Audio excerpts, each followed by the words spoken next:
Hello everyone, प्रिय sir विद्यापीठ platform में आप सबका हार्दिक स्वागत है। My self Sachin sir and आज के इस वीडियो में बहुत ही इंपॉर्टेंट चीज हम समझने वाले हैं, है ना।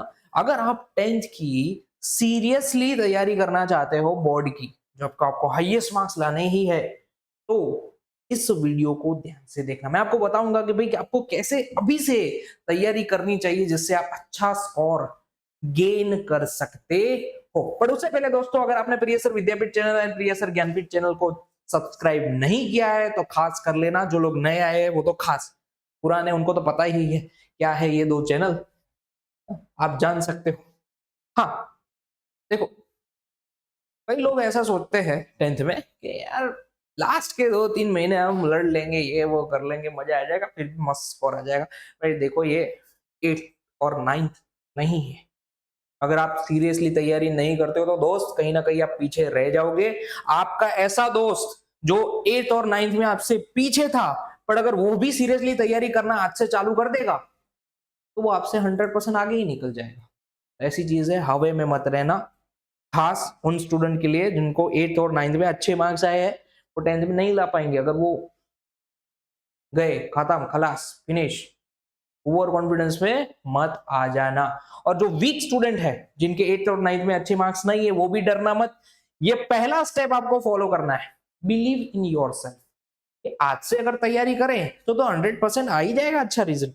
हाँ, लेजीनेस आपको दूर करनी पड़ेगी, है ना। फिर जो छोटी मोटी चीज आप में कमी वाली है वो खुद एक्सेप्ट करो और उसे दूर करो। पहले सीरियसली बोल रहा हूँ, कोई भी स्टूडेंट अच्छे मार्क्स ला सकता है अगर उसको खुद पे बिलीव है कि नहीं मैं कर सकता हूं, तो ला ही सकता, ये मेरी गारंटी है। आपको 80 आउट ऑफ 80 मैथ्स में लाने हैं, तो आपको पहले विश्वास होना चाहिए मैं तो ला ही सकता हूं। कई स्टूडेंट ऐसे भी है जो डेली अगर सीरियसली काम करते हैं तो अच्छा मार्क्स ले आते हैं, मैंने देखे भी है। इसलिए मैं बोल रहा हूं कि अगर आपको खुद पे विश्वास है तो ये चीज आप गेन कर पाओगे। और मैं ऐसा नहीं बोल रहा हूँ कि भाई आपको पूरे के पूरे मार्क्स ही लाने हैं। हम धीरे धीरे टारगेट अचीव करेंगे ना। 100 में से 100 लाने हैं। पेपर 80 मार्क्स का होता है, 20 मार्क्स इंटरवल का होता है। अगर आपने स्कूल पर एक टीचर के साथ अच्छा नहीं बनाया हुआ है ना, वहां पे अच्छा बिहेव नहीं किया हुआ है 8th 9th में, 10th में भले ही अच्छा करो, तो ये हो सकता है आपके 100 में से 100 ना आए। 20 मार्क्स तो आपको अपने कंट्रोल से लाने, वो टारगेट रहना चाहिए 100 में से 100 लाना। तो सबसे पहला स्टेप, जो वीक स्टूडेंट है वो खास, और जो स्ट्रॉन्ग स्टूडेंट है जिनको सब आता ही है, तो वो ऐसा मत समझे कि सब आता है ना। ओवर कॉन्फिडेंस में मत आ जाना। ये सबसे पहला स्टेप था। दूसरा स्टेप, अब सीरियसली बात आई हो, तो चैप्टर कैसे आपको प्रिपेयर करने चाहिए। मैथ्स के हर एक चैप्टर को कैसे प्रिपेयर करना चाहिए उसका तो मैं सेपरेट वीडियो लाने ही वाला हूँ धीरे धीरे। अगर आप इस ग्रुप में ज्वाइन नहीं हो तो ज्वाइन हो जाओ, क्योंकि ये ग्रुप आपको बहुत फायदा करा सकता है। अगर आपको 10th बोर्ड की सीरियसली प्रैक्टिस करनी है तो ये ग्रुप में ज्वाइन हो जाओ। इसकी लिंक जो है वो डिस्क्रिप्शन में ही है, इसी वीडियो के डिस्क्रिप्शन में है। 10th वाले फोल्डर पे जाओ, लिंक पे जाओ और ज्वाइन हो जाओ, क्योंकि वहां पे क्या फायदा होता है, हर एक टीचर्स हम वहां पे है एंड हर एक क्वेश्चन डेली बेसिस पे वहां पे आते रहेंगे। स्ट्रेटजी कब हम रखने वाले हैं, कब उसका वीडियो आएगा, सब वहां पे व्हाट्सएप में आपको जल्दी पता चल जाएगा। आप कंटिन्यूअसली अपडेट रहोगे और बहुत सारी चीज वहां पे हो रही है। तो आप सीरियसली अगर तैयारी करना चाहते हो तो आप और आपको फ्रेंड्स को ये वीडियो जरूर शेयर करना, ग्रुप की लिंक जरूर शेयर करना, ताकि वो भी ज्वाइन हो जाए और 10th का बेनिफिट ले पाए। कई स्टूडेंट तो आपके, कई फ्रेंड्स तो आपके ऐसे भी होंगे जिनको आपको पता है कि ये तो कुछ भी करके पास नहीं हो सकता है, तो उनको तो खास बोलना, है ना, कि कैसे कर सकते हो आप, राइट, उनको तो खास बोलना। हाँ, how to prepare a chapter, अब टॉपिक पे आ जाता है कि एक चैप्टर अगर आपको मैथमेटिक्स का तैयार करना है तो आपको कैसे तैयार करना चाहिए। For an example, chapter number 14 ले लेते हैं। आपको पता है मैथ्स में, पहले आपको ये पता होना चाहिए मैथ्स में सिलेबस क्या है, तो ये अच्छी तैयारी कर सकते हैं ना। तो चैप्टर नंबर 14 की मैं अगर बात करूं तो प्रोबेबिलिटी चैप्टर है। प्रॉब ना, पहले PRO लिखेंगे तो प्रॉब्लम जैसा लगेगा, प्रोबेबिलिटी। और वैसे मैथ्स में तो प्रॉब्लम ही प्रॉब्लम होते हैं, उनको सॉल्व करना होता है। तो चैप्टर नंबर 14 प्रोबेबिलिटी की तैयारी कैसे करोगे, मैं एक एग्जांपल से बता रहा हूँ। हर एक चैप्टर में अलग अलग बताऊंगा, इस वीडियो में नहीं बट बताऊंगा कि भाई अलग अलग कैसे तैयारी आप कर सकते हो। Fine, for an example chapter number 14 है, उसको प्रिपेयर कैसा करना है। तो देखो सबसे पहली चीज आपकी हो जानी चाहिए भाई टेक्स्ट बुक। टेक्स्ट बुक हो जानी चाहिए, टेक्स्ट बुक। अगर आप स्टैंडर्ड मैथ्स वाले हो तो आपको एनसीईआरटी वो तो एकदम क्लियर होनी ही चाहिए, एग्जाम्पलर भी कर देना चाहिए। एनसीईआरटी एग्जाम्पलर भी करना चाहिए। और स्टैंडर्ड मैथ्स वालों को तो मेरी ये खास सूचना है कि वो लिखने में सबसे ज्यादा ध्यान दें। प्रेजेंटेशन आपका जबरदस्त मक्खन जैसा होना चाहिए, ये ध्यान ज्यादा दे। टेक्स्ट बुक के बाद आपको क्या करना है, जो भी आपके पास रेफरेंस बुक है ना उसके एक्स्ट्रा सम सॉल्व करने चालू कर दो। रेफ बुक उसके सम्स जितने ज्यादा सॉल्व करोगे उतना ज्यादा बेनिफिट रहेगा। चैप्टर्स का वेटेज भी मैं देने वाला हूँ, किस चैप्टर में से कितने मार्क्स का स्टैंडर्ड में पूछा जाता है, कितना बेसिक में पूछा जाता है, वो भी मैं धीरे धीरे दूंगा। पर वो सब इसी ग्रुप में आएगा, तो जरा भी मिस मत करना। और फ्री है, एकदम फ्री है। और हमारा कोर्स भी अवेलेबल है, फ्री में है।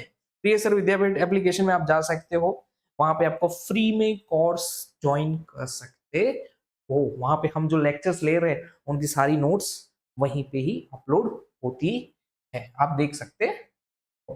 रेफरेंस बुक के बाद आप बात करें तो आपके पीवाईक्यूज करने चाहिए। बोर्ड का पेपर लेके बैठो अभी से, जितने आप सीनियर है सभी के पास पेपर लो भाई। ला तू पेपर ला, तू तो 10th पास हो गया है, मुझे ला पेपर लो। और ये धीरे धीरे हर एक चैप्टर वाइज देखना चालू कर दो अभी से। जितने पीवाईक्यू जितने पुराने बोर्ड के पेपर आप रख सकते हो वो रखो आपके पास, और चैप्टर वाइज देखते जाओ। ये बहुत इंपॉर्टेंट स्टेप है। अब जो भी सीनियर्स होंगे उनके पास मांगो बोर्ड के पेपर्स। एंड पेपर सेट भी आते हैं मार्केट पे अवेलेबल है, वो बेट आप दिसंबर के आसपास जो आएंगे वो लेटेस्ट आएंगे। तो मैं इसलिए बोल रहा हूँ कि अगर आप पेपर्स साथ रख सकते हो या फिर किसी के साथ मंगवा सकते हो तो वो ले लेना, ये बेनिफिट ज्यादा होगा। और पेपर वही एग्जैक्ट बोर्ड वाला पेपर होगा, फीलिंग भी बहुत अच्छी आएगी। फाइन, तो ये चीज आपको करनी है इस पर्टिकुलर चैप्टर में। टेक्स्ट बुक करो, रेफरेंस बुक करो, पीवाईक्यूज करो, सेक्शन ए की तैयारी खास करना। सेक्शन ए मतलब एमसीक्यू है, फिल इन द ब्लैंक्स है, मैच द फॉलोइंग है, उसकी प्रैक्टिस ज्यादा करो। जितना ज्यादा हम सॉल्व करोगे उतना बेनिफिट ज्यादा होगा। पर्टिकुलर एक चैप्टर की बात करें, हर एक चैप्टर के लिए ये चीज है। आप तभी मान सकते हो कि मेरा चैप्टर रेडी हो चुका है जब ये तीन चीजें आप कर पाओ। तीन चीजें अगर आपने कर ली है तभी आपको मानना है हाँ मेरा तो ये चैप्टर कंप्लीट हो गया।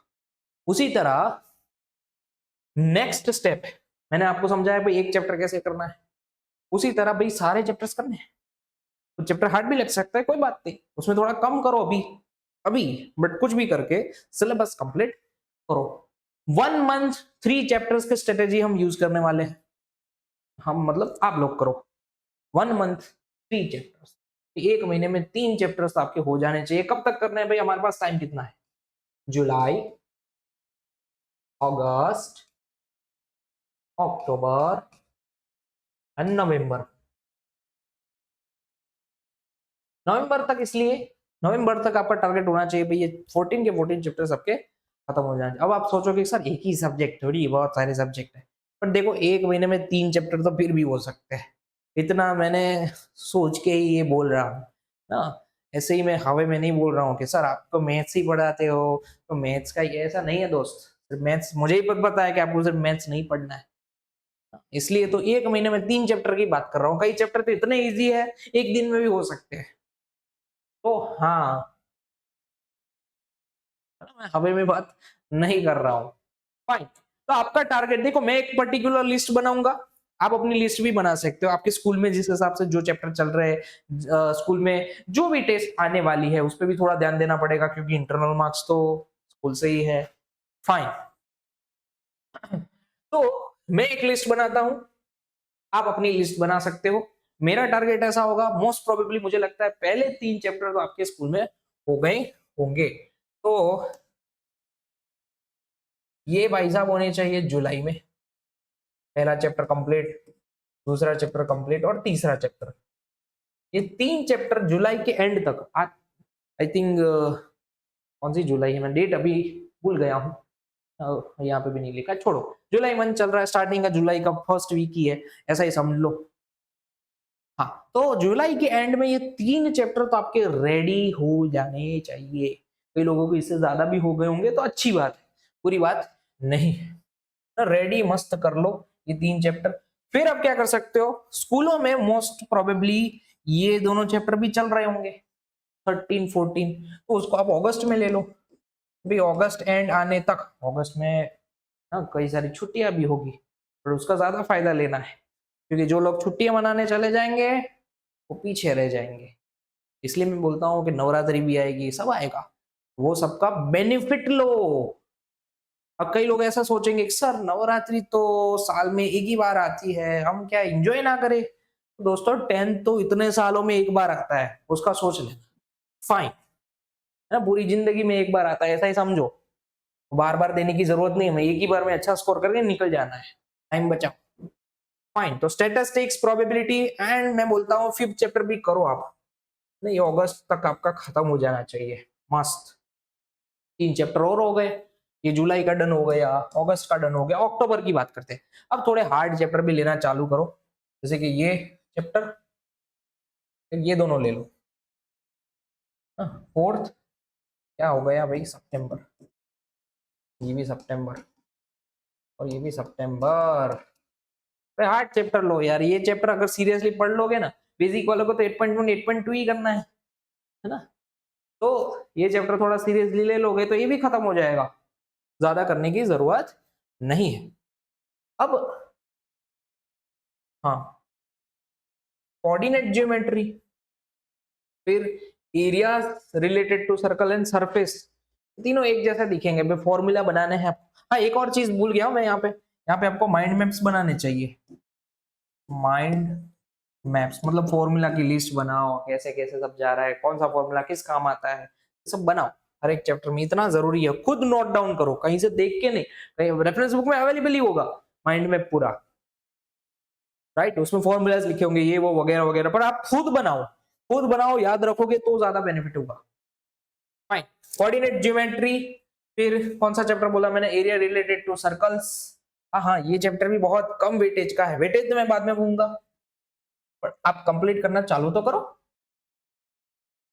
अक्टूबर, अक्टूबर एंड अक्टूबर चैप्टर पढ़ना चालू करो। ये स्ट्रेटेजी उन लोगों के लिए जो आप 80 में से 80 लाना चाहते हैं, उन लोगों के लिए सबसे पहले टेक्स्ट बुक खत्म हो जानी चाहिए। बाद में जो चैप्टर बचे हैं ना, एक सीट नवंबर में वो कंप्लीट कर दो। इन दोनों चैप्टर को मैं लास्ट में इसलिए रख रहा हूँ, थियोरिटिकल सब्जेक्ट है, 2 ही चैप्टर है, थियोरी ज्यादा है उसमें, इसलिए मैं लास्ट में रखे। इजी चैप्टर ऐसा कुछ नहीं, बट आपको करने पड़ेंगे। Fine, this is it. ये चैप्टर सबसे हार्डेस्ट चैप्टर की बात करूं तो सबसे हार्ड है, बट अपने को इजी मान के ही चलना है, यही हमारा मेंटालिटी होना चाहिए। Fine, that's it. कुछ भी करके आप टारगेट समझ में आया, 1 मंथ 3 चैप्टर, लास्ट मंथ में शायद 2 ही चैप्टर बचे थे हमारे 14 चैप्टर, इसलिए हाँ, जुलाई का हो गया, अगस्त का हो गया, अक्टूबर, नवंबर, कितना चैप्टर हुए, सारे के सारे आ गए 3, हाँ हो गया, 3 4 5 6 7 8 9 10 15, तो इन नवंबर तक इंश्योर आपको खत्म कर देना, कुछ भी करके खत्म कर दो तो अच्छी बात है। हाँ, ये आपका टारगेट होना चाहिए। फिर नवंबर के बाद आप रिवीजन कर पाओगे, पेपर सॉल्यूशन कर पाओगे, तब ज्यादा फायदा दिखेगा, क्योंकि जब आप रिवीजन करना चालू करें ना, बहुत सारी चीज तो आपको आती होगी, आपको बस एक्स्ट्रा ही करना है। बोर्ड पेपर सॉल्व करो, पेपर लिखो, मिनिमम हर एक सब्जेक्ट के आप 10-10 पेपर सॉल्व करोगे ना मिनिमम। मैं तो पर्सनली ऐसा मानता हूँ कि मैथ्स में तो आपको ज्यादा ही करने चाहिए, ज्यादा बेनिफिट होगा, आप लिखने बैठोगे तभी मजा आएगा बोर्ड में। तो ये आपका टारगेट होना चाहिए। तो इस वीडियो को थोड़ा सीरियसली लेना, लाइक शेयर एंड सब्सक्राइब कर देना, एंड आज से ही बैठ जाओ ये तैयारी करने। ओके, तो ये तैयारी करोगे तो बेनिफिट ज्यादा होगा, याद रहना चाहिए आप लोग को। ग्रेट, बस ये वीडियो को अच्छी तरह से प्रिपरेशन के लिए फॉलो